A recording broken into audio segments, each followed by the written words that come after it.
Menarik kunjungan wisatawan di Bali akibat dampak meningkatnya aktivitas Gunung Agung, Menteri Pariwisata Arif Yahya mengimbau kepada hotel-hotel dan atraksi pariwisata di Bali untuk memberikan diskon hingga 100% kepada wisatawan. Gunung Agung segini nih, Rabu siang, Menteri Pariwisata Arif Yahya bersama para pelaku pariwisata dan instansi terkait menggelar pertemuan di kantor Bali Tourism Board Denpasar untuk membahas sejumlah hal menghadapi dampak erupsi Gunung Agung terhadap pariwisata di Bali. Berbagai cara seperti promosi didorong untuk tetap menarik minat wisatawan berkunjung ke Pulau Dewata. Salah satunya adalah memberikan diskon untuk kamar hotel dan atraksi pariwisata.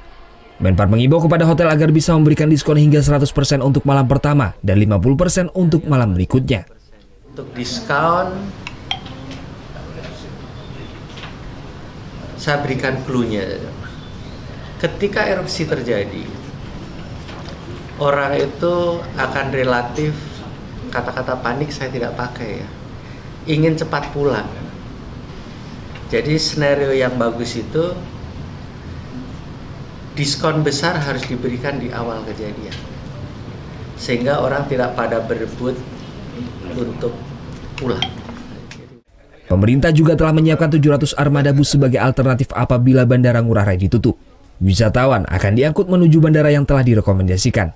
Menpar menjamin Bali masih akan sangat aman untuk dikunjungi karena radius berbahaya hanya di 12 km dari bibir kawah.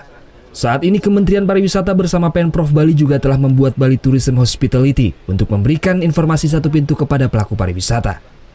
Surya Sanjaya melaporkan untuk NET.